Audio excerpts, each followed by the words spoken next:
नमस्कार साथियों, मैं हूं लक्ष्मण और आप देख रहे हैं आपका अपना YouTube channel made mindset with Alex.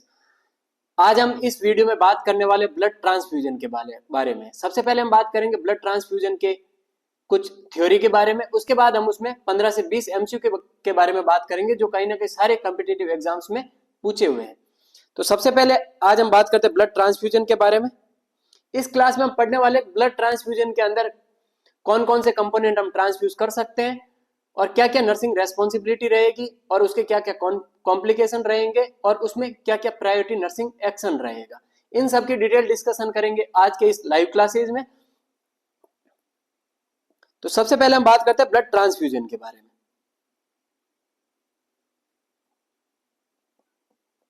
Blood transfusion,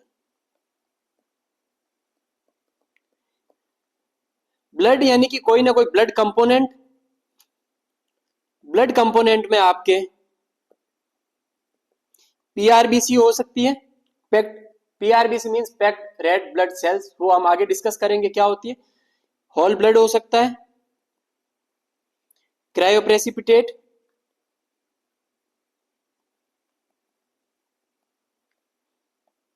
FFP, ये सारे हो सकते हैं। नेक्स्ट हम बात करते हैं ट्रांसफ्यूजन। दो टर्म्स आपने सुनी होगी, एक होता है इन्फ्यूजन, एक होता है ट्रांसफ्यूजन।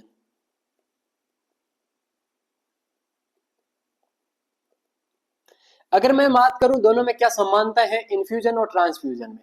अगर हम कोई मार्केट से चीज लाए, मार्केट का लाने का सेंस ये है कि अगर हमने कोई antibiotic, TPN, total parental nutrition या कोई ड्रग या कोई आईवी फ्लूइड अगर हम पेशेंट में एडमिनिस्टर करें तो उसे हम बोलते हैं इन्फ्यूजन। यानी कि अगर कोई मार्केट से हम लाके सीधा पेशेंट में चढ़ाए तो हम उसे इन्फ्यूजन बोलते हैं। एक चीज होती है ट्रांसफ्यूजन। ट्रांसफ्यूजन ये होता है जैसे कि ब्लड ट्रांसफ्यूज करते हैं, पीआरबीसी का ट्रांसफ्यूजन होता है, प्लेटलेट ट्रांसफ्यूज्ड होती है। इसका मीन्स होता है कहीं ना कहीं वो कंपोनेंट ब्लड, कहीं ना कहीं वो कंपोनेंट बॉडी से लिया हुआ है, यानी कि बॉडी टू बॉडी। अगर किसी डोनर से हम लेके अगर एडमिनिस्टर करें तो हम उसे ट्रांसफ्यूजन वर्ड यूज करते हैं, और अगर हम मार्केट से लाकर किसी में इन्फ्यूज करें तो हम उसे इन्फ्यूजन यूज करते हैं। तो ट्रांसफ्यूजन का मीन्स होता है बॉडी टू बॉडी, और इसे आप सिंपल से लिख सकते हैं donor to recipient.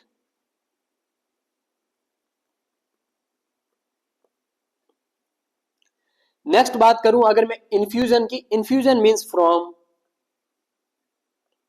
Market to recipient.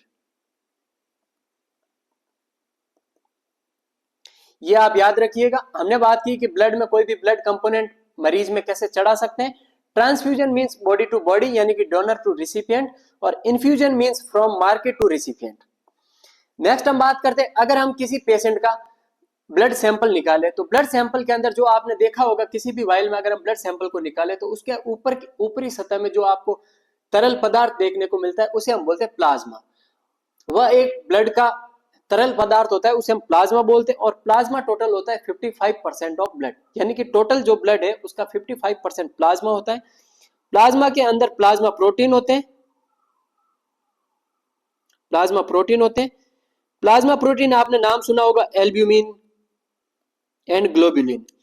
Albumin होता है 4.7 ग्राम पर डीएल और ग्लोबुलिन होता है 2.7 ग्राम।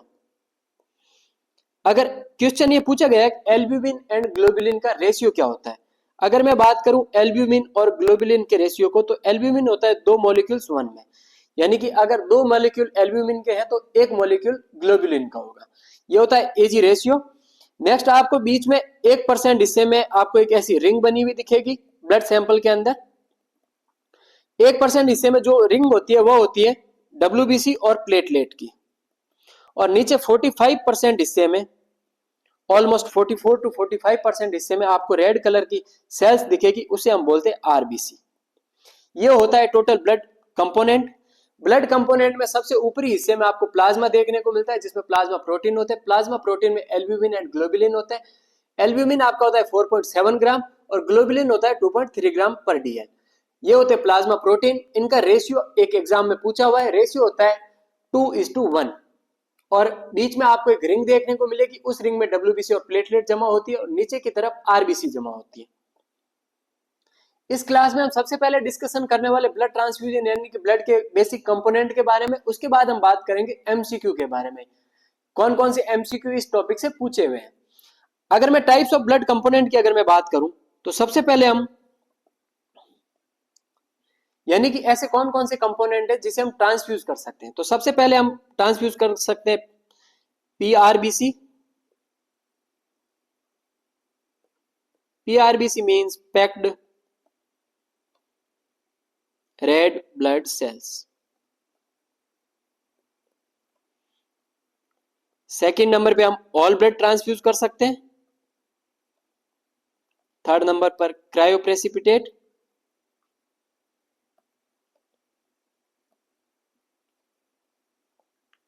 फोर्थ नंबर पे एफएफपी यानी कि fresh frozen plasma.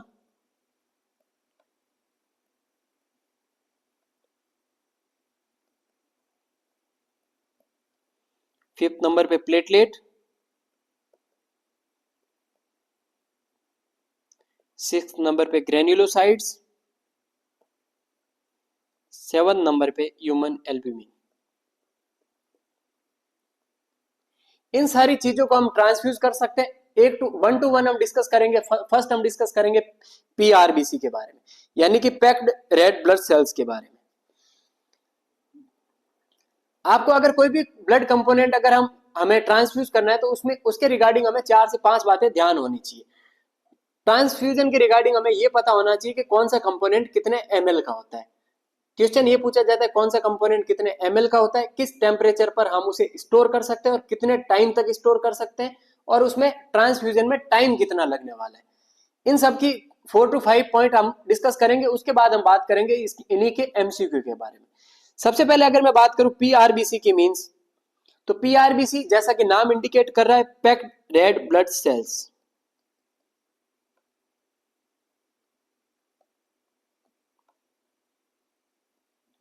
PRBC means packed red blood cells. Packed red cells blood used when anemic patient, अगर कोई पेशेंट एनीमिया से ग्रसित है या किसी को हेमरेज हुआ है तो हम उस कंडीशन में आरबीसी ट्रांसफ्यूज कर सकते हैं, पीआरबीसी ट्रांसफ्यूज करते हैं। Used when anaemia patient, haemorrhage. Question ये पूछा जाता है जो ये एक यूनिट है वो कितना एमएल का है। 1 unit is equal to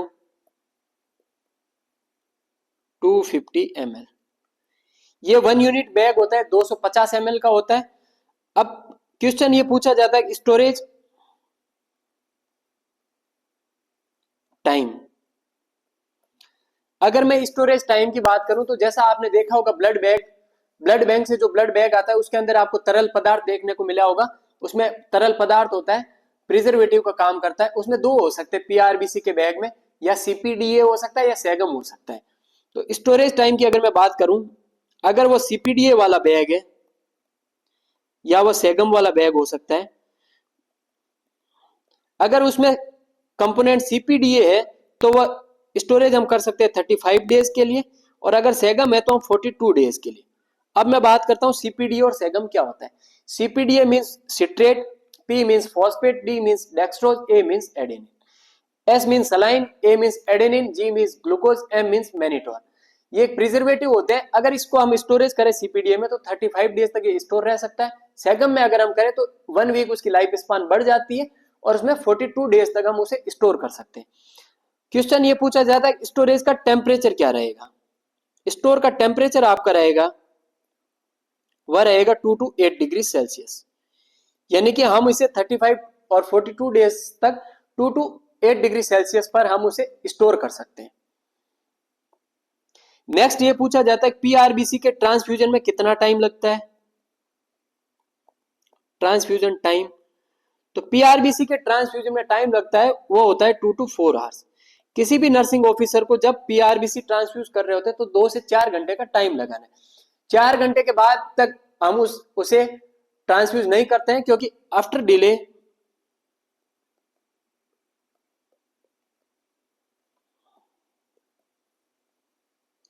increase bacterial growth occur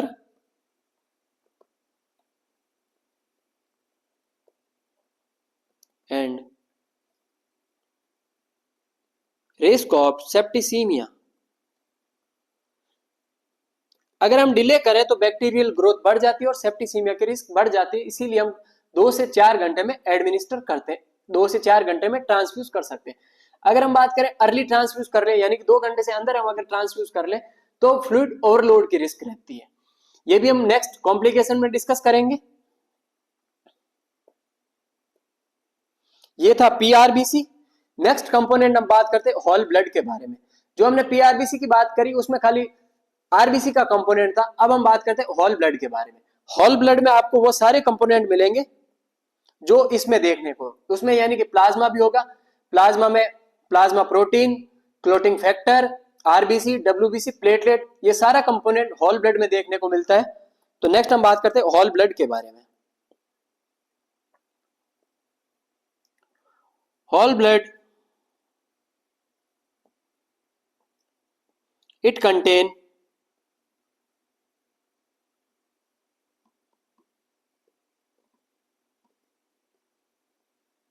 RBC, WBC, platelet and clotting factor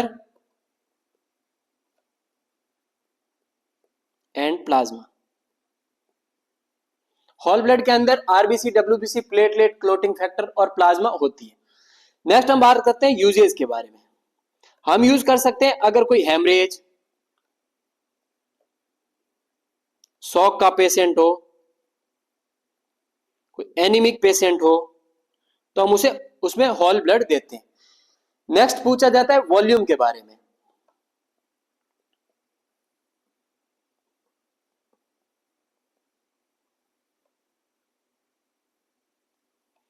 अगर मैं होल ब्लड के वॉल्यूम के बारे में बात करूं, जैसा कि हमने लास्ट स्लाइड में पढ़ा कि पीआरबीसी का वॉल्यूम होता है 250 ml। अगर इसमें होल ब्लड के अगर वॉल्यूम की बात करूं तो उसमें वेरी कर सकता है। एक पैकेट आता है 350 ml का, एक आता है 450 ml का। जो 350 ml का आता है उसमें 49 ml सीपीडी होता है, तो टोटल आपका ऑलमोस्ट बन जाएगा 400 ml। और जो 450 ml का आता है उसमें ऑलमोस्ट 63 ml सीपीडी होता है और टोटल अमाउंट ऑलमोस्ट आपका बन जाएगा 500 ml। जो सीपीडीए का कंपोनेंट यूज करते थे, जो हम प्रिजर्वेटिव यूज करते हैं, वह टोटल अमाउंट अगर हम उसकी बात करें तो 4% पर 100 ml, यानी कि 14% पर 100 ml में, यानी कि परसेंट का मीन्स आप ml से निकाल सकते हैं। अगर 100 ml का कोई 100 ml की टोटल अगर क्वांटिटी है तो उसमें 14% आपको सीपीडीए देखने को मिलेगा। तो 350 ml में टोटल 49 ml सीपीडीए होता है, तो टोटल उस बैग की साइज हो जाती है 400 ml। एक और ब्लड बैग आता है जिसमें 450 ml होता है ब्लड और उसके अंदर 63 ml सीपीडीए ऐड होता है, उसके अंदर टोटल उसका अमाउंट बन जाता है 500 ml।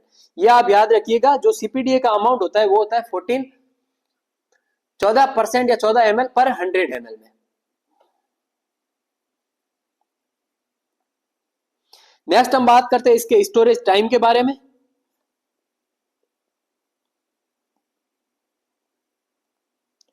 स्टोरेज टाइम आपका रहने वाला है 35 डेज, क्योंकि इसमें सीपीडीए मिक्स है और पीआरबीसी में सेगम मिक्स था, इसीलिए हम उसमें 42 डेज भी रख सकते थे। इसे हम रखते हैं 35 डेज के लिए। नेक्स्ट मैं बात करूं स्टोरेज टेम्परेचर की, तो आपका आंसर रहेगा 2 to 8 डिग्री सेल्सियस। नेक्स्ट मैं बात करूं ट्रांसफ्यूजन टाइम की, तो आपका आंसर रहेगा 2 to 4 आवर्स, यानी कि ये भी सेम 2 से 4 घंटे में होल ब्लड को हमें ट्रांसफ्यूज करना है। अगर हम उसे डिले करते हैं तो बैक्टीरियल ग्रोथ देखने को मिलेगी और सेप्टिसीमिया की रिस्क बढ़ जाती है।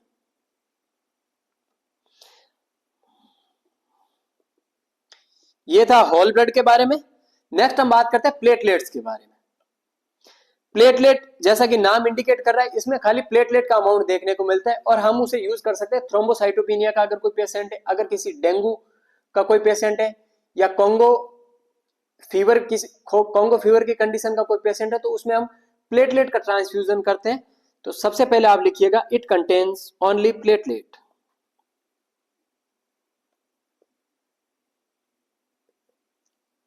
It contains only platelet. इसमें ओनली प्लेटलेट देखने को मिलती है, ना आरबीसी ना डब्ल्यूबीसी, इनकी ये इसमें नहीं होते प्लेटलेट के अंदर। अगर मैं बात करूं इसके यूज की, used to treat thrombocytopenia and dengue, dengue या dengue haemorrhagic fever,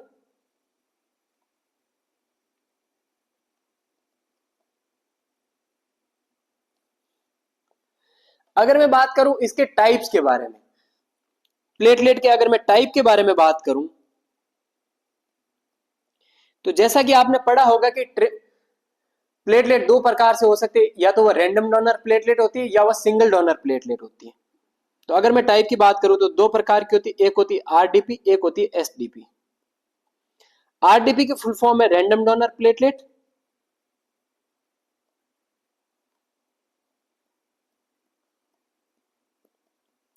SDP means single donor platelet.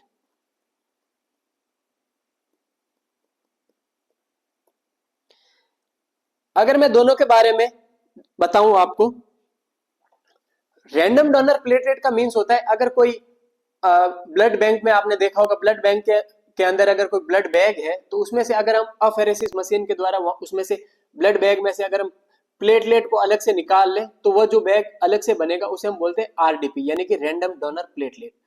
एक होता है एसडीपी, एसडीपी का मींस होता है single donor platelet. Single donor platelet का मींस जो ये वह प्लेटलेट है जो किसी डायरेक्ट डोनर की बॉडी में से निकाली गई है बाय अफेरेसिस मशीन। तो इसको आप लिखने की कोशिश कीजिएगा, आरडीपी यानी कि random donor platelet taken from mother bag by apheresis machine, यानी कि ब्लड बैंक में एक अफेरेसिस मशीन होती है, उसमें से अगर हम मदर बैग में से अगर प्लेटलेट को निकालें तो जो वो प्लेटलेट रहेगी उसे हम आरडीपी बोलते हैं। और एक हमने बात की एसडीपी की, यानी कि single donor platelet taken from direct donor, from direct donor, यानी हम अगर डायरेक्ट डोनर की बॉडी में से अगर निकालें तो उसे हम बोलते हैं सिंगल डोनर प्लेटलेट। अगर मैं बात करूं अमाउंट के बारे में, तो एक साइड अगर मैं बात करूं आरडीपी और अगर मैं बात करूं एसडीपी के बारे में, तो आरडीपी का जो वॉल्यूम रहता है वो होता है 50 ml, और जो सिंगल डोनर प्लेटलेट का जो वॉल्यूम होता है वो होता है 200 से 250 ml। अगर मैं आरडीपी की बात करूं तो ये लेस इफेक्टिव होती है और ये मोर इफेक्टिव होती है। आरडीपी की अगर मैं बात करूं लेस कॉस्टली होती है, यानी कम खर्चा लगता है, इसमें मोर कॉस्टली होती है।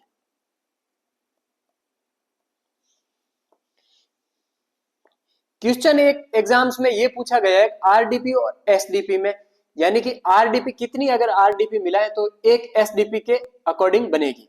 अगर मैं आरडीपी और एसडीपी की बात करूं तो आप एक सिंपल सा लिखिएगा, अगर 4 to 6 आरडीपी हम अगर ट्रांसफ्यूज करें तो एक एसडीपी के इक्वल उसकी इफेक्टिवनेस हमें देखने को मिलेगी। यानी कि अगर 4 से 6 आरडीपी हम अगर किसी मरीज में ट्रांसफ्यूज करें तो जो उसकी इफेक्टिवनेस आएगी वो सेम एज एक एसडीपी के इक्वल आएगी।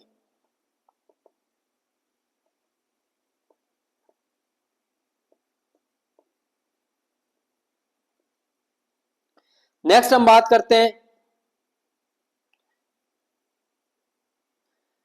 इसके ट्रांसफ्यूजन टाइम वगैरह के बारे में। तो इसका स्टोरेज टाइम होता है 5 डेज, हम इसे 5 डेज तक स्टोर रख सकते हैं ब्लड बैंक में। ये question again and again competitive exams में पूछा गया है कि प्लेटलेट को हम कितने दिन तक स्टोर रख सकते हैं ब्लड बैंक में, तो आपका आंसर होना चाहिए 5 डेज। अगर क्वेश्चन पूछे आरडीपी को स्टोर रखे एसडीपी को, तो आपका आंसर होना चाहिए आरडीपी को, क्योंकि रैंडम डोनर प्लेटलेट वही प्लेटलेट है जो कि हमने मदर बैग में से अफेरेसिस मशीन के द्वारा निकाली है। क्वेश्चन ऐसे पूछा जाता है स्टोरेज टेम्परेचर, तो आपका सिंपल सा आंसर होना चाहिए कि हम प्लेटलेट को रूम टेम्परेचर पर स्टोर करते हैं। अगर रूम टेम्परेचर की मैं बात करूं तो 22 डिग्री सेल्सियस पर हम उसे स्टोर करते हैं 5 डेज के लिए। अगर ट्रांसफ्यूजन टाइम की बात करूं तो ट्रांसफ्यूजन आपका टाइम लगेगा वह लगेगा 15 से 30 मिनट। यानी कि हमें जो भी एडमिनिस्टर करना है वो 15 से 30 मिनट के अंदर ट्रांसफ्यूज करना है। प्लेटलेट को हम 15 से 30 मिनट में ट्रांसफ्यूज करते हैं, जबकि हमने लास्ट पढ़ा था पैक्ड रेड ब्लड सेल और होल ब्लड को हम ट्रांसफ्यूज करते हैं 2 से 4 घंटे में। ये थी प्लेटलेट के बारे में। नेक्स्ट हम बात करते हैं FFP. FFP means fresh frozen plasma. अगर मैं बात करूं एफएफपी के बारे में तो FFP means it contains only plasma protein. इसमें खाली प्लाज्मा प्रोटीन होता है, not contain any blood cell. किसी भी प्रकार की ब्लड सेल्स नहीं पाई जाती, not contain any type of blood cell. अगर मैं इसके यूजेस की बात करें हम तो इसका यूजेस रहने वाला है volume as a volume expander. यानी यानी कि अगर कोई हाइपोवॉल्यूमिक पेशेंट है तो उसमें उसका वॉल्यूम एक्सपांड करने के लिए हम फ्रेश फ्रोजन प्लाज्मा लगाते हैं। फ्रेश फ्रोजन प्लाज्मा में only plasma, plasma means plasma protein, protein में वही एल्ब्यूमिन और ग्लोबुलिन आपको देखने को मिलेगा। नेक्स्ट हम बात करते हैं इसी के वॉल्यूम के बारे में।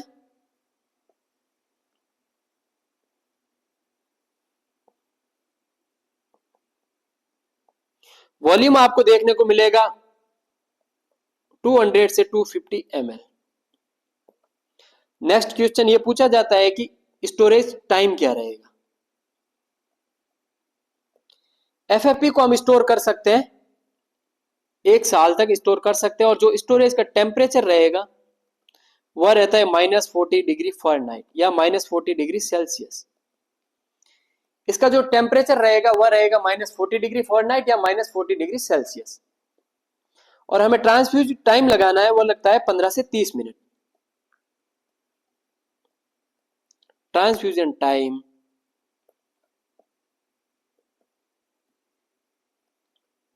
15 से 30 मिनट। ये थी एफएफपी यानी कि fresh frozen plasma. Fresh frozen plasma only plasma protein होते हैं और यूज करते हैं एज अ वॉल्यूम एक्सपांडर। और हमने बात की इसका वॉल्यूम होता है 200 से 250 ml। स्टोरेज हम कर सकते हैं 1 साल तक के लिए। टेम्परेचर रहता है -40 डिग्री फ़ारेनहाइट। -40 डिग्री फ़ारेनहाइट को हम सेल्सियस में अगर लिखे तो वो -40 डिग्री सेल्सियस ही रहेगा। ट्रांसफ्यूजन अगर टाइम की बात करें तो 15 से 30 मिनट। ये क्वेश्चन ऐसे पूछा गया था कि -40 डिग्री सेल्सियस को अगर हम फ़ारेनहाइट में लिखे तो कितना होगा, तो आपका आंसर रहेगा -40 डिग्री सेल्सियस को अगर हम फ़ारेनहाइट में लिखें तो भी वो सेम रहेगा, यानी कि -40 डिग्री फ़ारेनहाइट ही आएगा।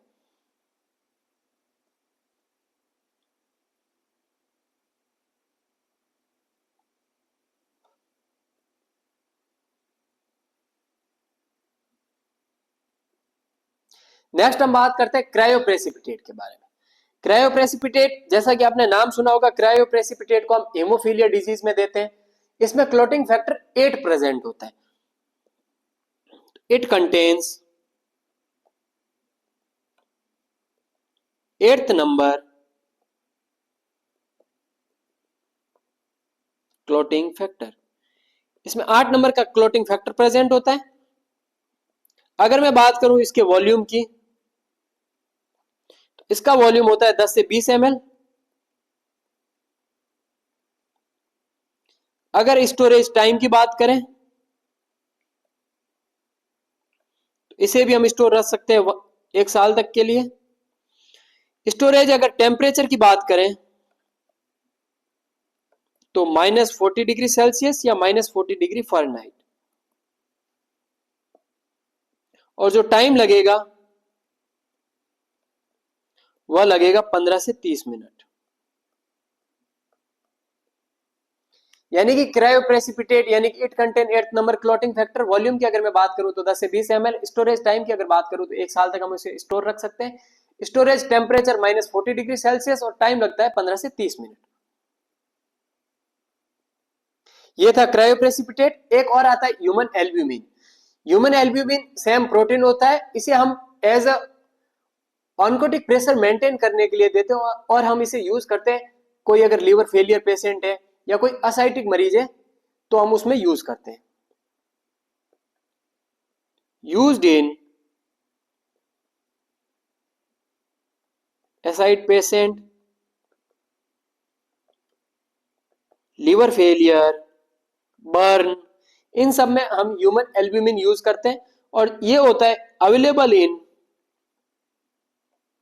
5% ह्यूमन एल्ब्यूमिन भी आता है और 20% ह्यूमन एल्ब्यूमिन भी आता है। ट्रांसफ्यूजन में टाइम लगेगा, वह लगेगा 2 से 4 घंटे।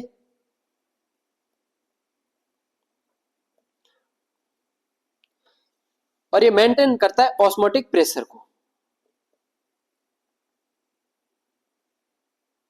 ऑस्मोटिक प्रेशर को मेंटेन करके रखता है। ऑस्मोटिक में मेनली ऑनकोटिक प्रेशर को मेंटेन रखता है। ये था ह्यूमन एल्ब्यूमिन के बारे में। अभी तक बात की हमने टोटल ब्लड कंपोनेंट के बारे में। एक बार मैं आप इसका क्विक रिव्यू करूं तो हमने बात की ब्लड ट्रांसफ्यूजन के बारे में। ब्लड ट्रांसफ्यूजन मींस ब्लड का कोई भी कंपोनेंट अगर हम बॉडी टू बॉडी अगर किसी में चढ़ाएं तो उसे हम बोलते हैं ट्रांसफ्यूजन। अगर मार्केट से लाके रिसिपिएंट में चढ़ाएं तो हम उसे बोलते हैं इन्फ्यूजन। ये हमने बात की कि उसमें 55% प्लाज्मा होता है, 1% उसमें डब्ल्यूबीसी और प्लेटलेट होती है, बाकी 44% हिस्से में आरबीसी होती है। ये सारे कंपोनेंट थे। फर्स्ट हमने बात की पीआरबीसी के बारे में, packed red blood cell. Packed red blood cell 1 unit 250 ml। Storage अगर टाइम की बात करूं, अगर हम उसे सीपीडीए में स्टोर करें तो 35 डेज तक स्टोर करके रख सकते हैं। 42 डेज तक अगर स्टोर करना है तो हमें सेगम यूज करना पड़ेगा। स्टोरेज टेम्परेचर 2 से 8 डिग्री सेल्सियस। टाइम लगने वाला है 2 से 4 घंटे। नेक्स्ट हमने बात करी होल ब्लड के बारे में। होल ब्लड मींस इसमें RBC, WBC, platelet, clotting factor सारे प्रेजेंट होते हैं। वॉल्यूम की अगर मैं बात करूं तो होल ब्लड आप एक 350 ml का भी ब्लड बैग आता है और एक 450 ml का भी आता है। जो 350 का आता है उसमें 49 ml सीपीडीए ऐड होता है और वह टोटल अमाउंट बन गया आपका 400 ml। एक 450 ml का आता है जिसमें 63 ml सीपीडीए ऐड होता है। टोटल जो उसका अमाउंट बन गया ऑलमोस्ट 500 ml के अकॉर्डिंग। नेक्स्ट हमने बात करी स्टोरेज टाइम के बारे में, 35 days. Storage temperature 2 to 8 degree Celsius. इस ट्रांसफ्यूजन टाइम लगेगा 2 से 4 घंटे। नेक्स्ट हमने बात करी प्लेटलेट के बारे में। प्लेटलेट दो हो सकती है, एक होती आरडीपी, एक होती एसडीपी। नेक्स्ट हमने बात करी फ्रेश फ्रोजन प्लाज्मा के बारे में, यानी कि इसमें ओनली प्लाज्मा प्रोटीन होता है, किसी भी प्रकार की ब्लड सेल्स इसमें नहीं पाई जाती। प्लाज्मा का वॉल्यूम होता है 200 से 250 ml। स्टोरेज टाइम रहेगा आपका 1 साल। टेम्परेचर रहेगा -40 डिग्री फ़ारेनहाइट और ट्रांसफ्यूजन टाइम रहेगा 15 से 30 मिनट। नेक्स्ट हमने बात की क्रायो प्रेसिपिटेट के बारे में। क्रायो प्रेसिपिटेट होता है 8th number clotting factor. Volume होता है 10 से 20 ml। स्टोरेज टाइम हम उसे भी 1 साल तक स्टोर करके रख सकते हैं। स्टोरेज टेम्परेचर आपका रहेगा -40 डिग्री सेल्सियस या -40 डिग्री फ़ारेनहाइट। टाइम आपका रहने वाला है 15 से 30 मिनट। नेक्स्ट हमने बात की ह्यूमन एल्ब्यूमिन के बारे में। ह्यूमन एल्ब्यूमिन हम देते हैं लिवर फेलियर पेशेंट में, असाइड्स पेशेंट में, बर्न वाले मरीज में। और ये 5% और 20% दोनों की अवेलेबल फॉर्म प्रेजेंट होती है और ट्रांसफ्यूजन में टाइम लगेगा 2 से 4 घंटे और यह भी ऑस्मोटिक प्रेशर को मेंटेन करके रखता है। ये था ब्लड के बारे में। नेक्स्ट हम बात करेंगे ब्लड ग्रुपिंग के बारे में, उसके बाद इसके कॉम्प्लिकेशन और उसके बाद हम बात करेंगे एमसीक्यूज के बारे में। तो नेक्स्ट आप हेडिंग डालिए ब्लड ग्रुपिंग। अगर ब्लड ग्रुपिंग में मैं सबसे पहले बात करूं एबीओ टाइप के ब्लड ग्रुपिंग के बारे में, तो एबीओ टाइपिंग ब्लड ग्रुपिंग दिया था कार्ल लैंडस्टीनर ने 1901 में। डिस्कवर बाय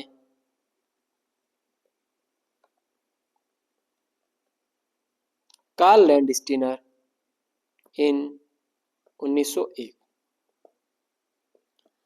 अभी तक आपने पढ़ा होगा बिल्कुल एबीओ टाइपिंग। अब हम क्विक रिवीजन में हम बात करेंगे एबीओ टाइपिंग कैसे फॉलो होती है। आपने पढ़ा होगा कि ब्लड ग्रुपिंग या तो ए हो सकती है, या बी हो सकती है, ए बी हो सकती है, ओ हो सकती है। ये सारे या तो पॉजिटिव हो सकते हैं या नेगेटिव हो सकते हैं। तो मैं आपको एक सिंपल सा अगर फॉर्मूले के अकॉर्डिंग बताऊं कौन सा ब्लड किसको दे सकता है या कौन सा ब्लड किसको ले सकता है, तो आप सिंपल सा पढ़िएगा। ओ ब्लड ग्रुपिंग ओ को दे सकता है और ओ से ले भी सकता है। ओ वाला ए को दे सकता है और ओ वाला बी को भी दे सकता है। बी वाला ए बी को दे सकता है और ए वाला ए बी को दे सकता है और ए बी वाला ए बी को दे सकता है। ए बी वाला ए बी से ले भी सकता है। बी वाला बी को दे सकता है और बी वाला बी से ले भी सकता है। ए वाला भी ए को दे सकता है और ए से ले भी सकता है। ये फॉर्मूला है सिंपल सा, इसको आप ऐसे याद रखिएगा, जो ओ ब्लड ग्रुप है, आपने सुना होगा ओ नेगेटिव, जो ओ ब्लड ग्रुप है वो सबको दे सकता है, यानी कि ओ ए को भी ब्लड दे सकता है, ओ बी को भी दे सकता है। ओ मीन्स उसमें किसी भी प्रकार का एंटीजन नहीं है। ओ ए को भी दे सकता है, बी को भी दे सकता है, ए बी को भी दे सकता है। जो बी ब्लड ग्रुप है वो ए बी को दे सकता है और ओनली बी को दे सकता है, और ए ब्लड ग्रुप ओनली ए से दे या ले सकता है या खाली ए बी को दे सकता है, और A B blood group O A B सबसे ले सकता है और दे ओनली ए बी को सकता है। ये है एबीओ टाइप। नेक्स्ट हम बात करते हैं एक और चीज के बारे में, आर एच टाइपिंग के बारे में। अगर मैं आर एच ब्लड टाइप के बारे में बात करूं तो ये डिस्कवर किया था, discover by Karl Landsteiner in 1940। इन्होंने, कार्ल लैंडस्टीनर ने R H blood typing recess monkey, जो भी आपने इसके बारे में सब कुछ पढ़ा होगा रिसेस मंकी के वगैरह के बारे में, तो कार्ल लैंडस्टीनर ने 1940 में आर एच ब्लड टाइपिंग दी थी। इनके अकॉर्डिंग इन्होंने ये बोला था कि अगर किसी की भी आरबीसी की सतह पर अगर डी एंटीजन प्रेजेंट हो तो वह एक पॉजिटिव है, अगर डी एंटीजन एब्सेंट हो तो वह नेगेटिव है। यानी कि अगर ये आरबीसी है, और ये आरबीसी कोई भी हो सकती है, यानी कि ये ए ग्रुप की भी हो सकती है, बी की भी हो सकती है, ए बी को भी हो सकती है, ओ बी की हो सकती है। अगर इसके ऊपर एक डी प्रकार का एंटीजन होता है, अगर ये डी प्रकार का एंटीजन प्रेजेंट है तो यह इंडिकेट करता है पॉजिटिव को, यानी कि उसका ब्लड ग्रुप पॉजिटिव होने वाला है। अगर आरबीसी की सतह के ऊपर यह डी प्रकार का एंटीजन एब्सेंट है तो यह ब्लड ग्रुप होगा वो नेगेटिव होगा, यानी कि A negative, B negative, A B negative, O negative बिल्कुल हो सकते हैं। तो आप सिंपल सा याद रखिएगा, एबीओ टाइपिंग यानी कार्ल लैंडस्टीनर ने दिया था 1901 में, ओ वाला ओ को दे ले सकता है, ओ वाला सबको देता है, ए बी ए बी। आप ये फॉर्मूला को अपने दिमाग में रखिएगा, इसके अकॉर्डिंग आप सारे क्वेश्चन सॉल्व कर पाएंगे और इसी के अकॉर्डिंग आप सारे क्वेश्चन का जवाब दे पाएंगे। RS typing discover by Karl Landsteiner in 1940। अगर आरबीसी की सतह पर डी एंटीजन प्रेजेंट है तो आरएच पॉजिटिव है, अगर एब्सेंट है तो आरएच नेगेटिव है। बिल्कुल इतना सा आप सिंपल सा याद रखिएगा। ओ वाला ए को भी दे सकता है, ए बी को भी दे सकता है, बी को भी दे सकता है। ए वाला ओनली ए बी को दे सकता है और बी वाला ओनली ए बी को दे सकता है। अगर आपको ये याद रहे तो भी अच्छी बात है, अगर ये ना रहे तो आप इसको याद रखने की कोशिश कीजिएगा, इससे आप सारे क्वेश्चन सॉल्व कर पाएंगे। नेक्स्ट 3-4 स्टेटमेंट आप लिखिएगा। Negative blood group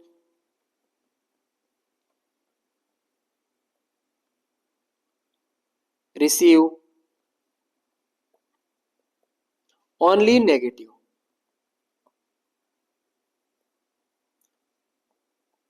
Positive blood group can receive both.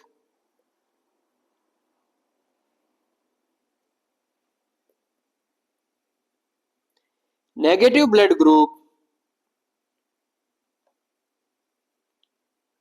can donate both.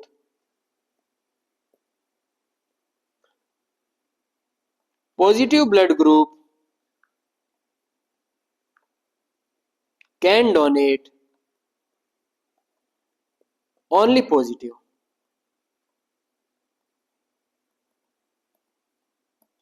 इसको 5 स्टार मार्क कर दीजिएगा। इसका मीन्स है negative blood group can receive only negative, यानी कि जो नेगेटिव वाला ब्लड ग्रुप है वो खाली नेगेटिव से रिसीव कर सकता है। Positive blood group can receive both, positive वाला दोनों से यानी कि नेगेटिव से भी ले सकता है और पॉजिटिव से भी ले सकता है। Negative blood group can donate both, negative blood group वाला दोनों को दे सकता है, पॉजिटिव ब्लड ग्रुप वाला ओनली पॉजिटिव को ही देगा। Negative blood group receive only negative, इसका मीन्स अगर कोई आरएच नेगेटिव है तो वो ओनली आरएच नेगेटिव वाले मरीज से ही ब्लड ले सकता है, और आरएच अगर पॉजिटिव ब्लड ग्रुप वाला है तो वह दोनों से ले सकता है, यानी वो नेगेटिव से भी ले सकता है और वो पॉजिटिव से भी ले सकता है। नेक्स्ट कुछ की पॉइंट के बारे में हम डिस्कस करते हैं। जो कहीं ना कहीं सारे एग्जाम्स में इसके रिगार्डिंग क्वेश्चन पूछे गए थे, की पॉइंट्स के रिगार्डिंग। की पॉइंट की अगर मैं बात करूं तो एक क्वेश्चन ये पूछा गया था कि ब्लड डोनर के लिए, यानी कि डोनर के लिए मिनिमम हीमोग्लोबिन का लेवल कितना होना चाहिए।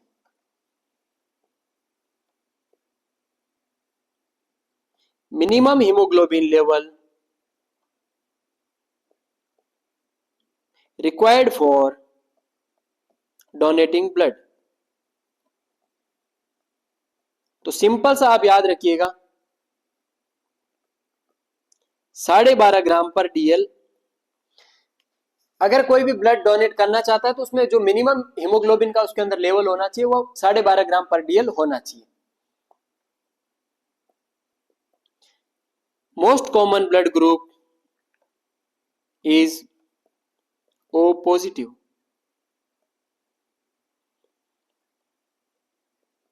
Less common blood group is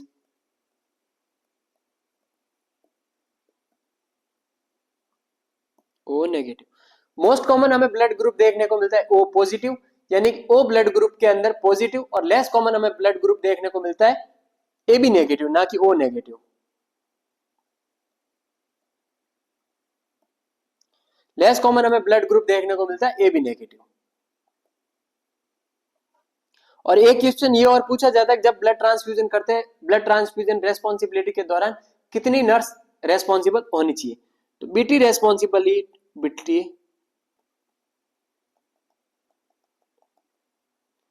2 registered nurse आपके पास होनी चाहिए, 2 registered nurse.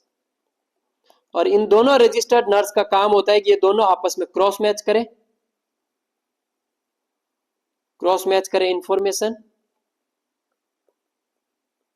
Regarding client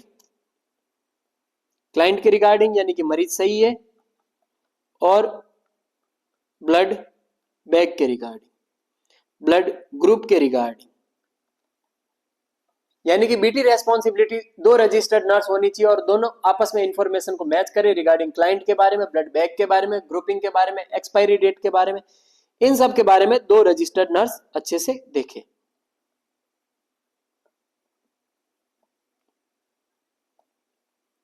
next मैं बात करूं अगर प्री वाइटल साइन की, तो कोई भी ब्लड ट्रांसफ्यूजन एडमिनिस्टर करने से 5 मिनट पहले वाइटल साइन लेना है।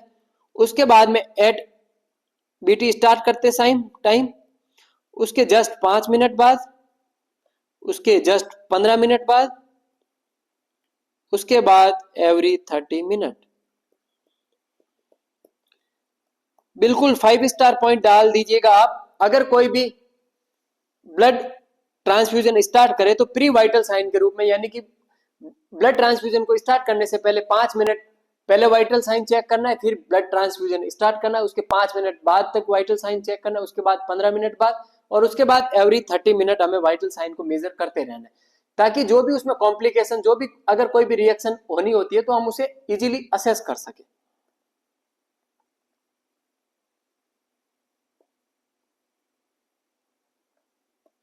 और ब्लड डोनेट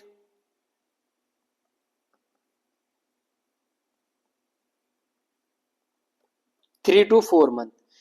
ये क्वेश्चन पूछा गया था एक एग्जाम में कि ब्लड डोनेट करते टाइम मिनिमम गैप कितना होना चाहिए, तो मिनिमम गैप 3 to 4 मंथ होना चाहिए। नेक्स्ट हम बात करते हैं कैन्युला के साइज के बारे में।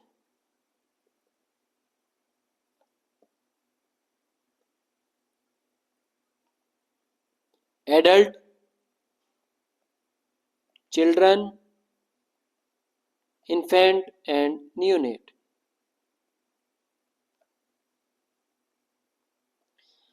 एडल्ट 18 गॉज का यूज करते हैं, चिल्ड्रन के अंदर 20 गॉज का, इन्फेंट के अंदर 22 गॉज का, न्यूनेट के अंदर 24 गॉज का। एडल्ट के अंदर 18 गॉज का कैन्युला यूज करना है, चिल्ड्रन के अंदर 20 गॉज का, इन्फेंट के अंदर 22 गॉज का, और न्यूनेट के अंदर 24 गॉज का। ये कैन्युला की साइज आप याद रखिएगा। अगर मैं कलर कोडिंग के बारे में बात करूं तो एडल्ट के अंदर 18 गॉज का कलर होता है ग्रीन, 20 का पिंक, 22 का ब्लू, 24 इज येलो कलर। यानी कि 18 गॉज का ग्रीन, चिल्ड्रन 20 में पिंक, 22 के अंदर ब्लू एंड 24 के अंदर येलो कलर का कैनुला आपको देखने को मिलेगा। एक क्वेश्चन और पूछा जाता है कि ब्लड बैग को किस में डिस्कार्ड करना है और बीटी सेट को कहां डिस्कार्ड करना है, ये भी आप लिख लीजिएगा।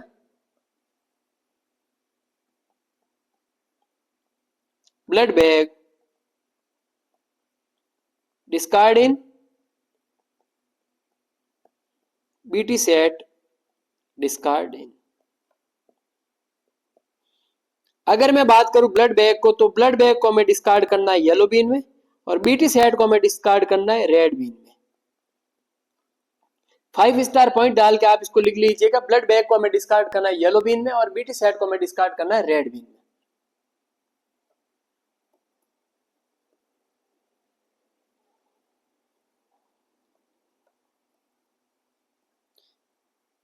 ये आईवी सेट है और ये बीटी सेट है। कभी भी ब्लड ट्रांसफ्यूजन करते समय हमें आईवी सेट यूज नहीं करना है, ब्लड ट्रांसफ्यूजन के दौरान हमें बीटी सेट को ही यूज करना है। बीटी सेट के अंदर यहाँ पे एक फिल्टर पाया जाता है, इस फिल्टर के अंदर से अगर कोई भी फॉरेन पार्टिकल्स, कोई भी बैक्टीरिया वगैरह तो इजीली इसमें ट्रैप हो जाता है और हमें इसको यूज करना है बीटी सेट को ड्यूरिंग ब्लड ट्रांसफ्यूजन।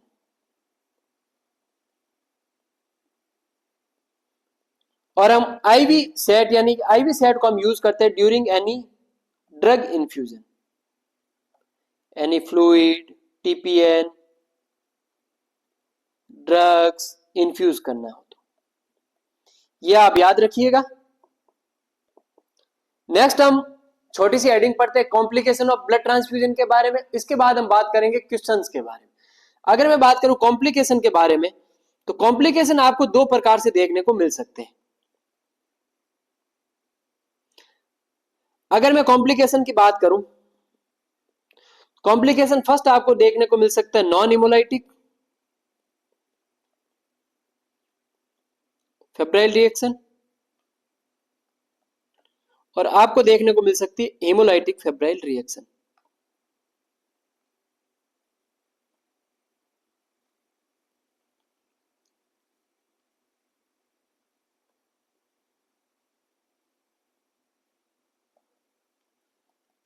दो कंडीशन हमें देखने को मिल सकती है, या नॉन हिमोलाइटिक फेब्राइल रिएक्शन देखने को मिल सकती है या हिमोलाइटिक फेब्राइल रिएक्शन देखने को मिल सकती है। नॉन हिमोलाइटिक फेब्राइल रिएक्शन का मीन्स होता है आरबीसी इसमें डिस्ट्रक्ट नहीं हो रही होती है। हिमोलाइटिक में आरबीसी का डिस्ट्रक्शन देखने को मिलता है। तो आरबीसी के डिस्ट्रक्शन की वजह से साइन एंड सिम्टम की अगर मैं बात करूं तो मरीज में फ्लैंक पेन एंड हिमेचूरिया देखने को मिलता है। यह क्वेश्चन पूछा गया था कि हिमोलाइटिक रिएक्शन में साइन एंड सिम्टम में क्या आपको देखने को मिलेगा, तो आपका आंसर रहेगा फ्लैंक पेन और हिमेचूरिया देखने को मिलेगा। नॉन हिमोलाइटिक फेब्राइल रिएक्शन, इसमें आरबीसी का डिस्ट्रक्शन नहीं होता है। नॉर्मली मरीज को बुखार आना स्टार्ट हो जाता है और ये नॉर्मल है, इतनी कुछ ज्यादा सीवियर नहीं है। इसी को हम बोल सकते हैं कि ये लेस सीवियर है, लेस सीवियर। और अगर कोई चीज लेस सीवियर हो तो वह मोर कॉमन देखने को मिलती है, यानी कि जो कम खतरनाक हो वह ज्यादा देखने को मिलता है, मोर कॉमन, और जो ज्यादा सीवियर हो वह कम देखने को मिलता है। सबसे पहले हम बात करेंगे ट्रांसफ्यूजन रिएक्शन के बारे में। Transfusion reaction it is immediate blood transfusion reaction, यानी कि आपने ब्लड जैसे ही ब्लड चढ़ाया इमीडिएट आपको ब्लड ट्रांसफ्यूजन रिएक्शन देखने को मिली। बात करूं अगर मैं साइन एंड सिम्टम की, तो साइन एंड सिम्टम में बैक पेन देखने को मिलता है, इचिंग, रेसेज, टेकिकार्डिया यानी कि हार्ट रेट बढ़ने लगती है, टेकिपनिया, रेस्पिरेटरी रेट बढ़ने लगती है। ये सारे आपको साइन एंड सिम्टम देखने को मिलते हैं, यानी कि डिस्निया। अगर मैं बात करूं नर्सिंग इंटरवेंशन के बारे में, नर्सिंग इंटरवेंशन में सबसे पहले अगर कोई भी रिएक्शन हो तो आपका फर्स्ट प्रायोरिटी नर्सिंग रोल रहेगा स्टॉप ब्लड ट्रांसफ्यूजन। स्टॉप करने के बाद में आपको आईवी फ्लूइड NS पुश करना है।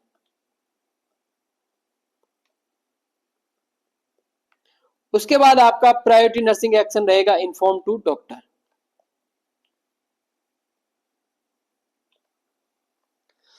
अगर कोई भी आपने देखा मरीज के अंदर ट्रांसफ्यूजन आपको रिएक्शन देखने को मिलती है तो सबसे पहले आपका एक्शन रहेगा स्टॉप करना है ब्लड ट्रांसफ्यूजन को, उसके बाद आईवी फ्लूइड NS पुश करना है और फिर इन्फॉर्म करना है डॉक्टर को।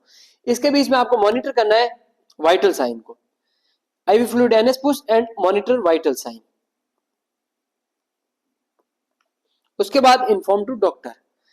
नेक्स्ट हम बात करते हैं एक और रिएक्शन के बारे में, सर्कुलेटरी ओवरलोड के बारे में।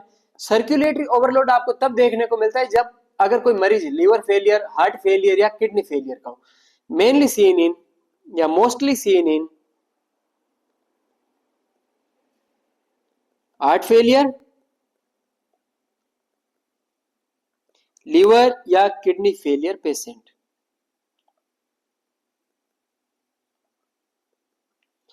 साइन एंड सिम्टम की अगर मैं बात करूं तो साइन एंड सिम्टम में जैसा कि आपने मेडिकल सर्जिकल नर्सिंग में भी पढ़ा होगा, सर्कुलेटरी ओवरलोड में आपको बीपी बढ़ी हुई देखने को मिलेगी, टेकिकार्डिया आपको देखने को मिलेगा, टेकेपनिया देखने को मिलेगा, ये सारे आपको साइन एंड सिम्टम देखने को मिलते हैं।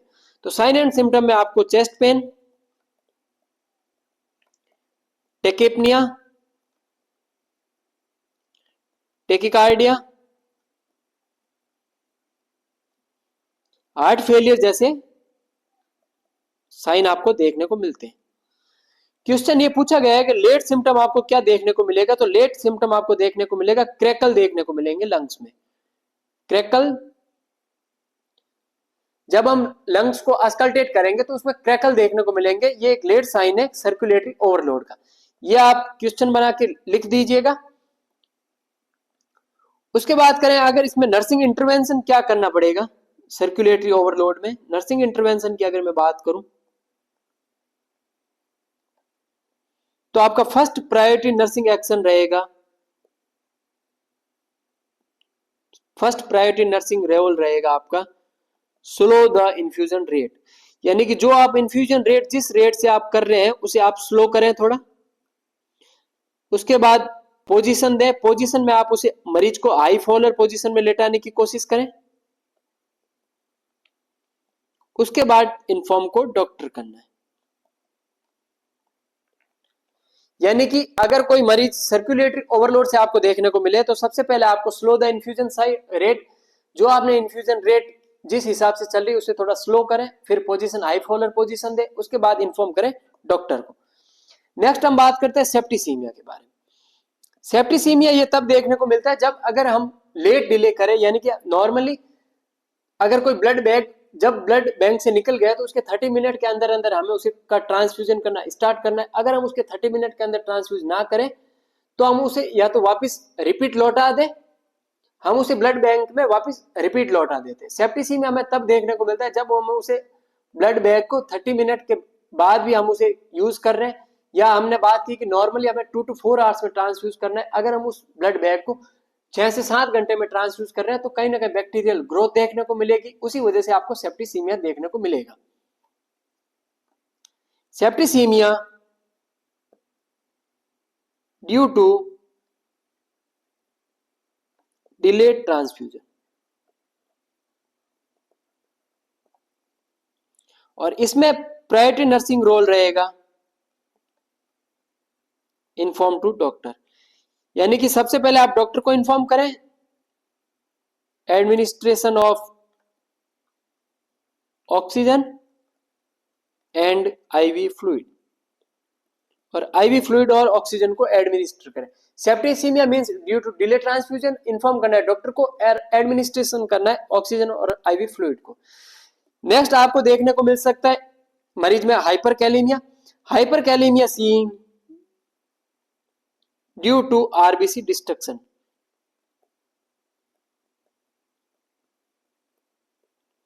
जैसा कि आपने देखा होगा आरबीसी डिस्ट्रक्शन की वजह से उस वहां से पोटेशियम रिलीज होता है, यानी कि मेन सेल्स के अंदर जो मेन मॉलिक्यूल्स होते हैं वो पोटेशियम के मॉलिक्यूल्स होते हैं, और पोटेशियम के मॉलिक्यूल्स जब ब्लड में आते हैं तो हाइपरकैलेमिया करते हैं। और बात करें अगर इसके नर्सिंग इंटरवेंशन के बारे में, हाइपरकैलेमिया में आपको नर्सिंग इंटरवेंशन यूज करना है, सबसे पहले आपको इन्फॉर्म करना है डॉक्टर को, और डॉक्टर इसमें ट्रीटमेंट तय करता है, डॉक्टर देता है इंसुलिन विथ D5। ये आप याद रखिएगा, हाइपरकैलेमिया का ट्रीटमेंट होता है इंसुलिन विथ D25। जब हम डेक्सट्रोज के साथ इंसुलिन दे रहे होते हैं तो जो पोटेशियम के मॉलिक्यूल्स जो ब्लड में है वो ब्लड से सेल में मूव करना स्टार्ट हो जाते हैं। यानी कि अगर ये ब्लड है और ये अगर सेल्स है,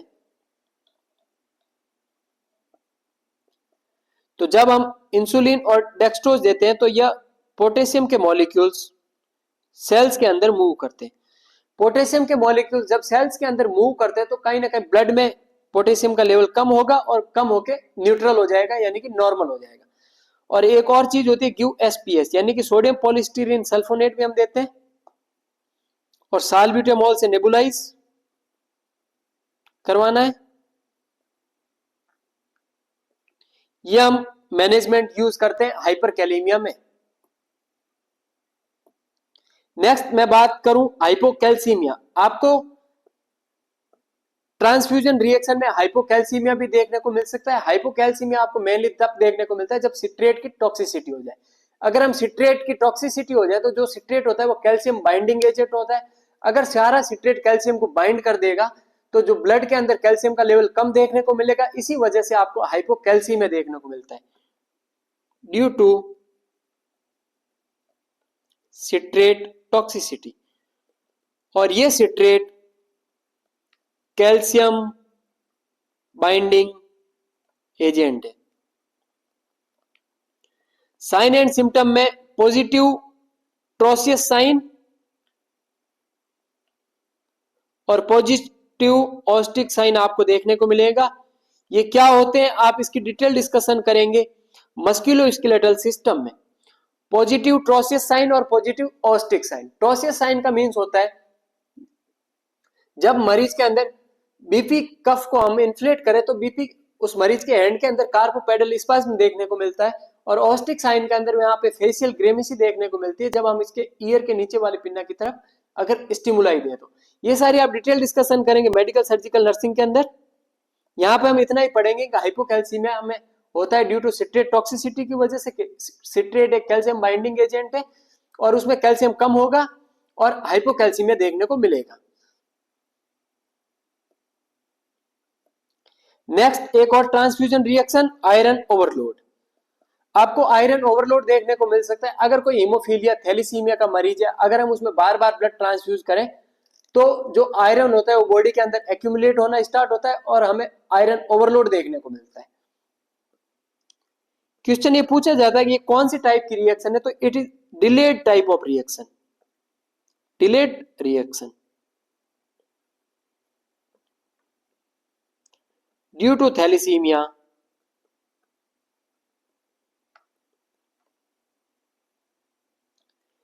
iron store in body, store or accumulate in body।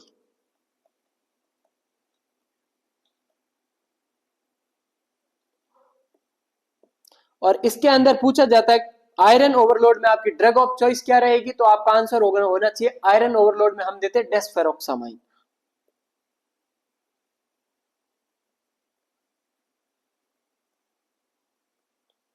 डेस्फेरोक्सामाइन।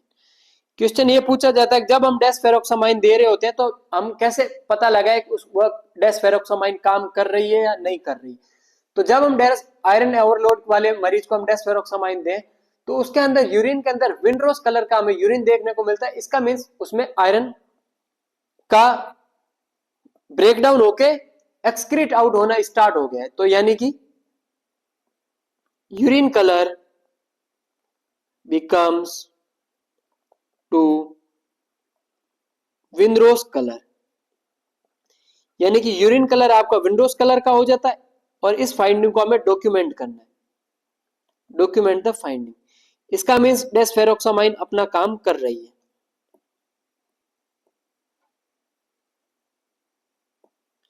ये थी ब्लड ट्रांसफ्यूजन की क्लास। अभी तक हमने बात करी ब्लड ट्रांसफ्यूजन के बारे में। अगर मैं इसके पूरे बेसिक प्रीव्यू की अगर मैं बात करूं तो हमने पढ़ा ब्लड ट्रांसफ्यूजन यानी कि ब्लड को कैसे ट्रांसफ्यूज करना है। उसके बाद हमने बात की प्लाज्मा के बारे में, ल्यूकोसाइट और प्लेटलेट के बारे में और एरिथ्रोसाइट के बारे में, कौन कौन से हम कंपोनेंट यूज करते हैं। उसके बाद हमने बात की पीआरबीसी के बारे में, फिर हमने बात की होल ब्लड के बारे में, उसके बाद हमने बात की प्लेटलेट के बारे में। प्लेटलेट आरडीपी और एसडीपी हम एडमिनिस्टर कर सकते हैं। एफएफपी फ्रेश फ्रोजन प्लाज्मा, उसके बाद क्रायोप्रेसिपिटेट ह्यूमन एल्ब्यूमिन। उसके बाद हमने बात की ब्लड ग्रुपिंग के बारे में। ब्लड ग्रुपिंग में हमने पढ़ा ओ वाला ओ को दे ले सकता है, ए वाला ए को, बी वाला बी को, और ए बी सबसे ले सकता है। और आरएस टाइपिंग डिस्कवर की थी कार्ल लैंडस्टीनर ने 1940 में। अगर डी एंटीजन आरबीसी की सतह पे प्रेजेंट है तो पॉजिटिव इंडिकेट, तो आरएस पॉजिटिव है, अगर एब्सेंट है तो आरएस नेगेटिव है। ये हमने बात की कि negative blood group can receive only negative, positive blood group can receive both, negative blood group can donate both, negative positive blood group can donate only positive. Minimum haemoglobin 12.5 ग्राम पर DL होना चाहिए। Most common group होता है O positive, लेस्ट common होता है ए B negative. Next हमने बात की ब्लड ट्रांसफ्यूजन रेस्पॉन्सिबिलिटी के बारे में। 2 रजिस्टर्ड नर्स रेस्पॉन्सिबल होती है, वो क्रॉस मैच करती है blood bag group expiry date के बारे में। प्री वाइटल साइन आपको सबसे पहले 5 मिनट पहले लेना है। अगर टेम्परेचर 100 डिग्री फ़ारेनहाइट से ज्यादा मिले तो हमें उसे विथहोल्ड करना है। फिर ब्लड ट्रांसफ्यूजन स्टार्ट करने के 5 मिनट बाद, फिर 15 मिनट बाद, फिर एवरी 30 मिनट। और कैनुलर साइज हम एडल्ट में यूज करते हैं 18 गोज का, चिल्ड्रन में 20 का, इन्फेंट में 22 का और न्यूनेट में 24 का। ब्लड बैग डिस्कार्ड करना है येलो में और बीटी सेट हमें डिस्कार्ड करना है रेड में। उसके बाद हमने कॉम्प्लिकेशन की बात की, नॉन हिमोलाइटिक फेब्रिल रिएक्शन और हिमोलाइटिक रिएक्शन के बारे में हमने बात की। उसके बाद हमने ट्रांसफ्यूजन रिएक्शन के बारे में एक 1-to-1 पढ़ा, सर्कुलेटरी ओवरलोड के बारे में। उसके बाद सेप्टिसीमिया, हाइपरकैलेमिया, हाइपोकैल्सीमिया और आयरन ओवरलोड। ये थी आज की क्लास। अब हम बात करेंगे कुछ एमसीक्यूज के बारे में।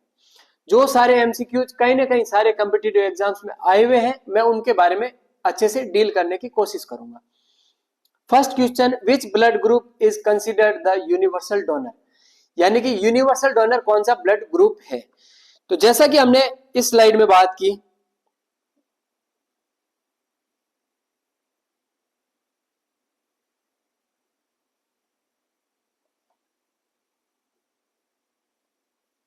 इसमें आपने देखा था जो ओ वाला है, जो ओ नेगेटिव ब्लड ग्रुप है, वो सबको दे सकता है, तो आपका सही आंसर जाएगा O negative. A B universal donor नहीं है, ना ए पॉजिटिव ना बी नेगेटिव।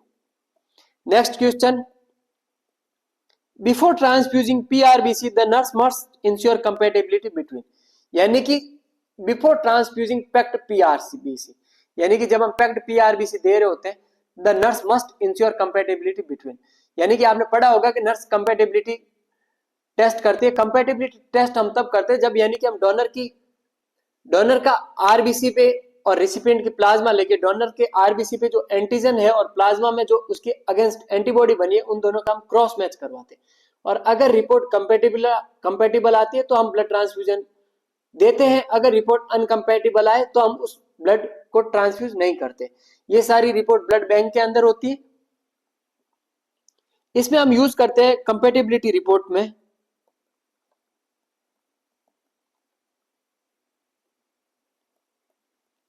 डोनर की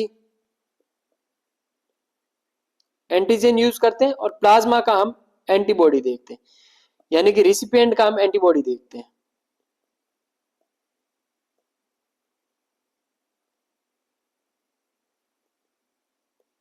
रिसिपिएंट की एंटीबॉडी देखते हैं। जैसा कि हमने बात की कि एंटीजन होता है वो होता है आरबीसी की सतह पर और एंटीबॉडी होती है वो होती है प्लाज्मा के अंदर। अब बात करते हैं ऑप्शन के बारे में। क्वेश्चन ये पूछ रहा है कि पीआरबीसी देने से पहले नर्स को इंश्योर करना है कि कंपैटिबिलिटी बिटवीन, यानी कि किन किन रिपोर्ट के मध्य कंपैटिबिलिटी है। डोनर प्लेटलेट और रिसिपिएंट प्लाज्मा। हमने बात की कि डोनर के एंटीजन के बारे में देखना है और रिसिपिएंट की एंटीबॉडी के बारे में देखना है। तो प्लेटलेट का कनेक्शन किसी भी प्रकार से एंटीजन से नहीं है। नेक्स्ट, डोनर की डब्ल्यूबीसी और रिसिपिएंट की प्लेटलेट। डोनर की डब्ल्यूबीसी नहीं देखनी है, डोनर की हमें आरबीसी देखनी है, क्योंकि एंटीजन जो है डोनर की आरबीसी की सतह पर है। नेक्स्ट, डोनर का प्लाज्मा और रिसिपिएंट की आरबीसी। रिसिपिएंट की आरबीसी नहीं देखनी है, हमें रिसिपिएंट की प्लाज्मा देखनी है। रिसिपिएंट की प्लाज्मा में हमें एंटीबॉडी देखनी है। सही आंसर आपका जाएगा डोनर की आरबीसी और रिसिपिएंट की प्लाज्मा। बिल्कुल ये आपका सही आंसर रहेगा। यानी कि डोनर की आरबीसी की सतह पर हमें यह पता चलेगा कि कौन सा एंटीजन है, और रिसिपिएंट की प्लाज्मा में हमें यह पता चलेगा किसके regarding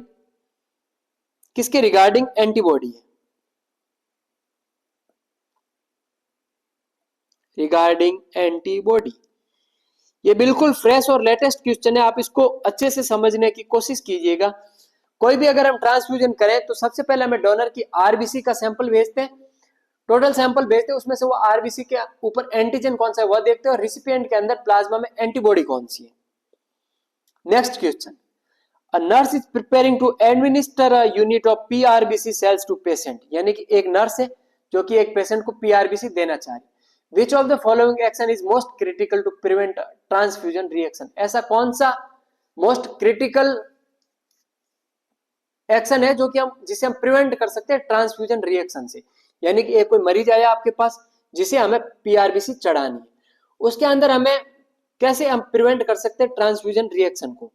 warm the blood to room temperature before transfusion, यानी कि हमें उसे ब्लड ट्रांसफ्यूजन को गर्म करना है रूम टेम्परेचर पे। Check the patient vital sign after the transfusion begins, यानी कि ट्रांसफ्यूजन स्टार्ट करने के बाद में वाइटल साइन को चेक करना है।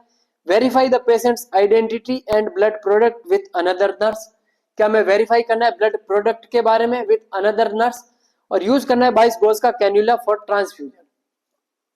तो जैसा कि हमने बात की कि ब्लड ट्रांसफ्यूजन हम देते हैं 18 या 20 गॉज के कैन्यूला से, तो फोर्थ ऑप्शन आप एलिमिनेट कर दो।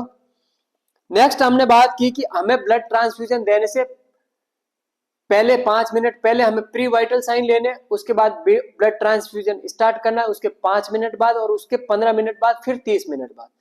तो ये कह रहा है check the patient vital sign after the transfusion begins. After the transfusion begin नहीं, prior to transfusion begin. Next पूछ रहा है warm the blood to room temperature before transfusion. Room temperature पर वार्म नहीं करना है, हमें वार्म करना है एज अ बॉडी टेम्परेचर पे, एज अ बॉडी टेम्परेचर।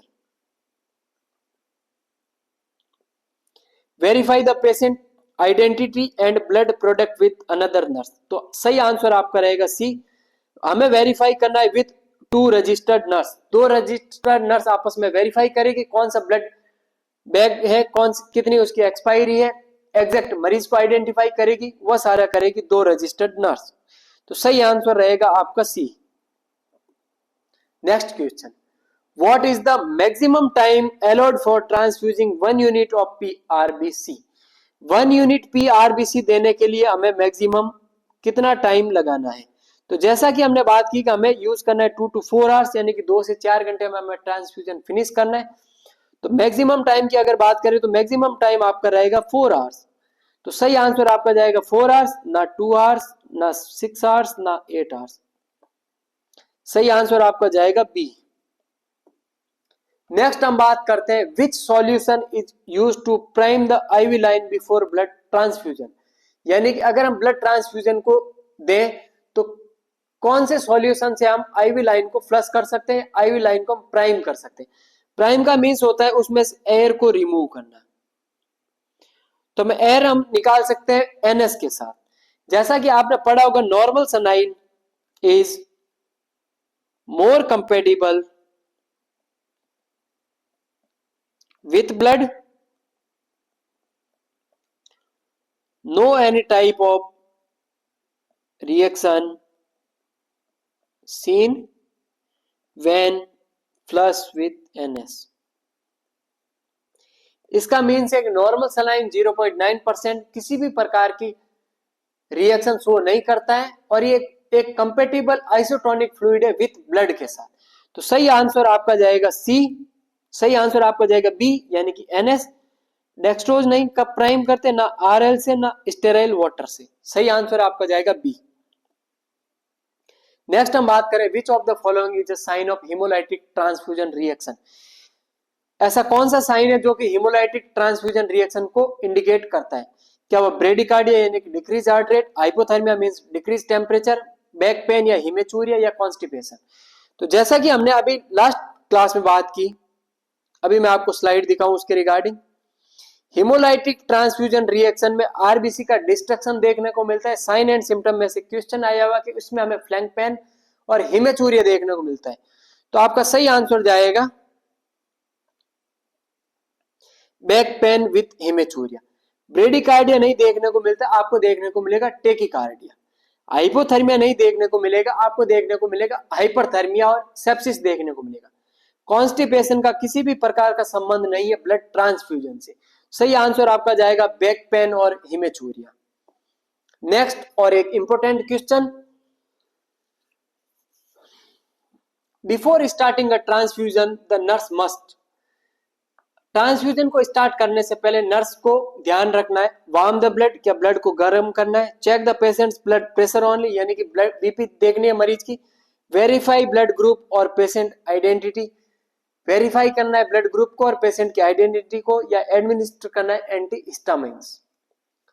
सही आंसर देने की आप कोशिश कीजिएगा। Before starting a transfusion the nurse must warm the blood, check the patient's BP, verify blood group and patient identity, या एडमिनिस्टर एंटी हिस्टामिन।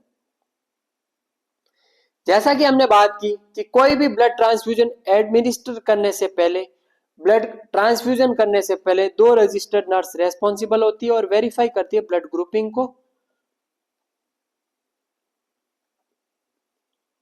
और identify करती है and identify patient and identify right patient. तो warm the blood नहीं करना है, सब check the patient's BP नहीं, पूरे वाइटल साइन लेने। एंटी हिस्टामिन का कोई रोल नहीं, एंटी हिस्टामिन हम तब देते हैं जब उसमें हिमोलाइटिक या नॉन हिमोलाइटिक हमें रिएक्शन शो हो रही होती। सही आंसर आपका जाएगा सी। सी मींस वेरीफाई करना है ब्लड प्रोडक्ट और पेशेंट ब्लड ग्रुपिंग और पेशेंट की आइडेंटिटी को। Next question, which complication is associated with rapid transfusion of cold blood. अगर हम किसी मरीज में अगर हम रैपिड ट्रांसफ्यूजन करें तो हमें क्या कॉम्प्लिकेशन देखने को मिलेगा। क्या हमें टेम्परेचर बढ़ा हुआ देखने को मिलेगा, क्या हमें हाइपोकैल्सीमिया देखने को मिलेगा, क्या हमें हाइपोथर्मिया देखने को मिलेगा, या हमें हाइपरटेंशन देखने को मिलेगा। अगर हम किसी मरीज में कोल्ड ब्लड को यानी कि ठंडे अगर खून को हम रैपिड ट्रांसफ्यूजन करें तो मरीज का टेम्परेचर भी जल्दी से कम होने लगता है और हमें उस मरीज में हाइपोथर्मिया देखने को मिलता है। ये नया और लेटेस्ट क्वेश्चन है। अगर हम rapid transfusion of cold blood करें तो सडनली ड्रॉप टेम्परेचर और decrease temperature termed as hypothermia. सही आंसर आपका जाएगा हाइपोथर्मिया, ना हाइपरथर्मिया। हाइपरथर्मिया हमें देखने को मिलेगा सेप्सिस में। हाइपोकैल्सीमिया हमें देखने को मिलता है due to citrate toxicity. Hypocalcaemia देखने को मिलता है ड्यू टू सिट्रेट टॉक्सिसिटी। और हाइपरटेंशन हमें देखने को मिलेगा due to fluid overload. Fluid overload में हमें हाइपरटेंशन देखने को मिलेगा। ये था क्वेश्चन। बात करते हैं नेक्स्ट क्वेश्चन की। Which blood group is preferred in haemophilia A, यानी कि ऐसा कौन सा ब्लड प्रोडक्ट है, इनमें से ऐसा कौन सा ब्लड प्रोडक्ट है जो कि हम हीमोफीलिया ए में देते हैं। तो क्या हम होल ब्लड देते हैं, क्या हम प्लेटलेट देते हैं, क्या हम एफएफपी देते हैं, या फैक्टर 8 का कंसंट्रेट देते हैं। तो हीमोफीलिया ए, जैसा कि हमने बात की कि हीमोफीलिया ए में 8th नंबर का क्लॉटिंग फैक्टर की डेफिशिएंसी होती है, तो हमें उसको रिप्लेस करने के लिए फैक्टर 8 का कंसंट्रेशन देते, ना कि फ्रेश फ्रोजन प्लाज्मा, ना प्लेटलेट, ना होल ब्लड। ये क्वेश्चन लास्ट नॉर्थ सेट के मेंस में आया हुआ है कि हीमोफीलिया ए में कौन सा ब्लड प्रोडक्ट हम प्रेफर करते हैं, तो आपका आंसर जानना चाहिए factor 8। Next question, what is the first action if a transfusion reaction is suspected. अगर किसी भी प्रकार की ट्रांसफ्यूजन रिएक्शन आपको सस्पेक्टेड लगे तो आपका फर्स्ट प्रायोरिटी नर्सिंग एक्शन क्या होगा। किसी भी प्रकार की रिएक्शन अगर हमें ब्लड ट्रांसफ्यूजन के दौरान देखने को मिले तो आपका प्रायोरिटी नर्सिंग रोल होता है stop the blood transfusion. Slow नहीं करना है, स्लो हम कर रहे थे फ्लूइड ओवरलोड में। कॉल द फिजिशियन, फिजिशियन को कॉल करने से पहले हमारा नर्सिंग ऑफिसर होने के नाते इतना हक बनता है कि हम उसे स्टॉप करें।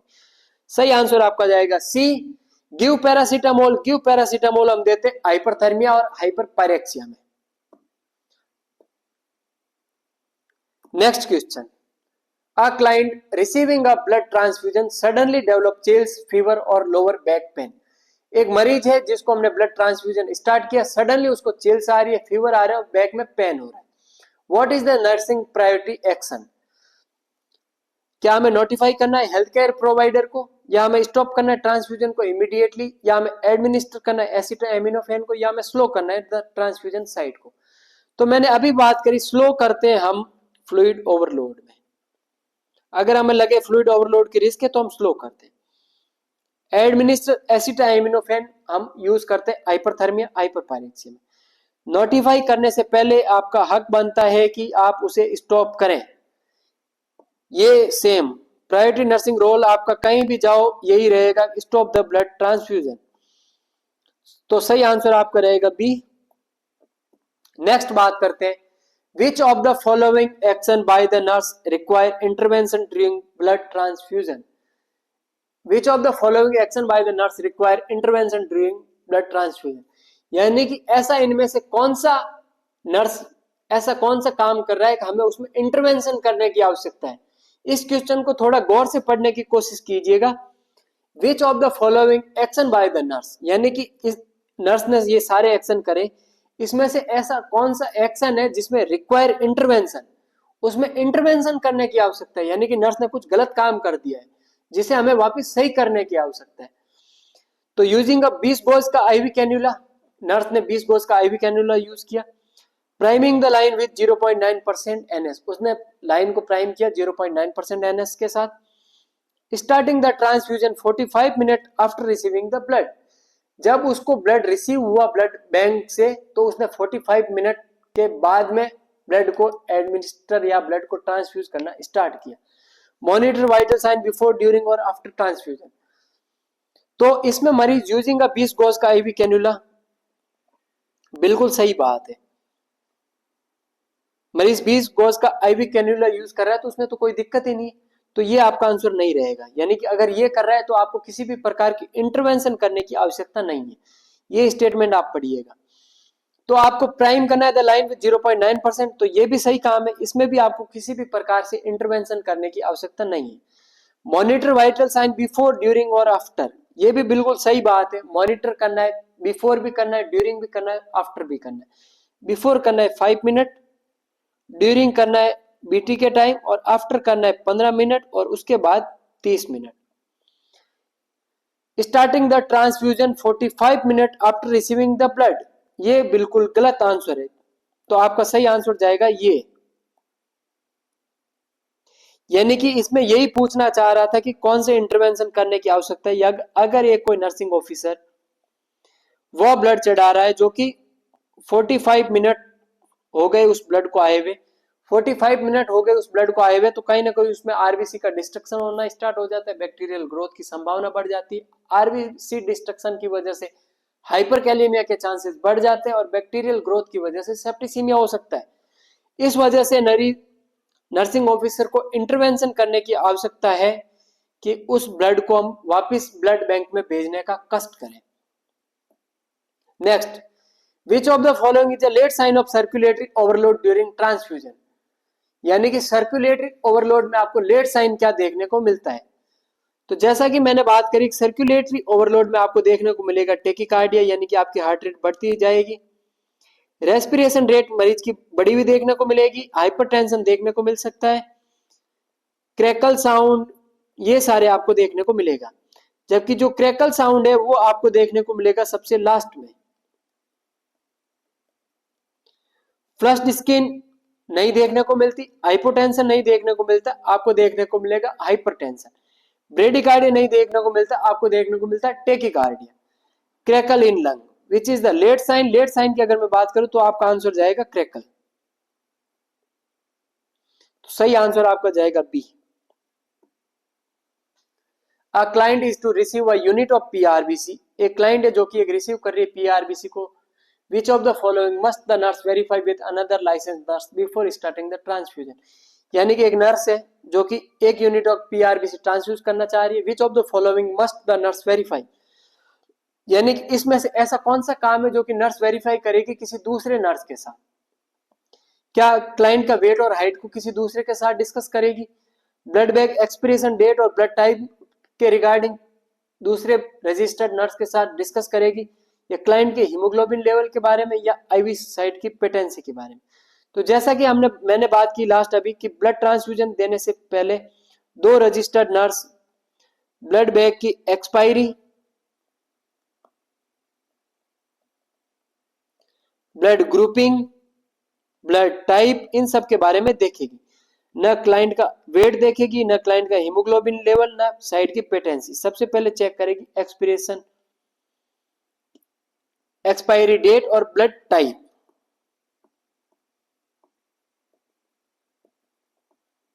Next question, a nurse is preparing to administer a unit of PRBC. एक नर्स है जो पीआरबीसी देने के लिए प्रिपेयर हो रही है। Which of the following step is essential before starting the transfusion. ऐसा कौन सा स्टेप है जो कि जरूरी है किसी भी ट्रांसफ्यूजन को स्टार्ट करने से पहले? Administer PCM to prevent fever, यानी कि फीवर होने से बचने के लिए हम पीसीएम दे दें। Check the blood bag for clot and discoloration, clot और डिस्कलरेशन देके ब्लड बैग में।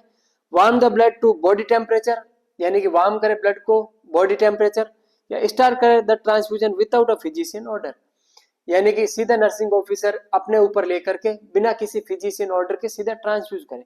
तो ये ऑप्शन आपका बिल्कुल गलत रहेगा। नर्सिंग ऑफिसर को सबसे पहले फिजिशियन के ऑर्डर को फॉलो करना है। Administer PCM to prevent fever, जब उसको फीवर आ रहा है तो हमें किसी भी प्रकार का ब्लड ट्रांसफ्यूजन नहीं करना है, तो हमें उसमें विथहोल्ड करना है ब्लड ट्रांसफ्यूजन।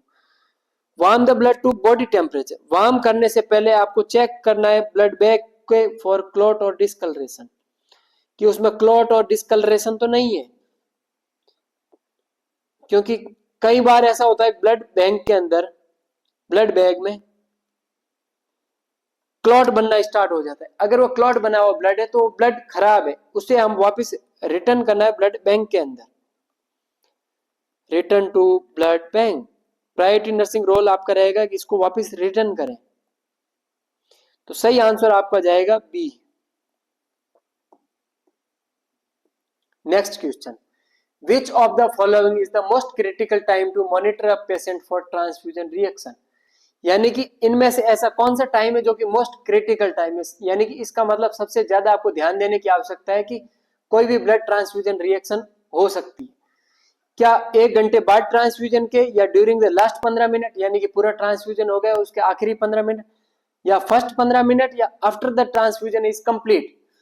तो सही आंसर आपका रहेगा कि ब्लड ट्रांसफ्यूजन को हमने स्टार्ट किया उसके 15 मिनट के अंदर अंदर वाइटल साइन को चेक करना है। 1 घंटे बाद नहीं देखना है, ड्यूरिंग द लास्ट 15 मिनट नहीं देखना है, हमें देखना है during the first 15 minute. After the transfusion complete हमें नहीं देखना है। एक और नेक्स्ट क्वेश्चन और last question, which of the standard volume of PRBC transfuse per KG body weight is a child, यानी कि अगर कोई बच्चा है, यानी कि अगर कोई बच्चा है तो उसमें कितने ml पर केजी के अकॉर्डिंग पीआरबीसी देंगे। बिल्कुल वन लाइनर और सिंगल लाइनर क्वेश्चन है कि आप गैस करने की कोशिश कीजिएगा। What is the standard volume of PRBC transfused per KG body weight in a child, यानी कि पीआरबीसी अगर ट्रांसफ्यूज करनी है तो कितने ml पर केजी ऑफ बॉडी वेट के अकॉर्डिंग हम देंगे। तो इसका सही आंसर रहेगा आंसर बी, 10 ml पर केजी। 10 ml पर केजी एक सेफ डोज है टू प्रिवेंट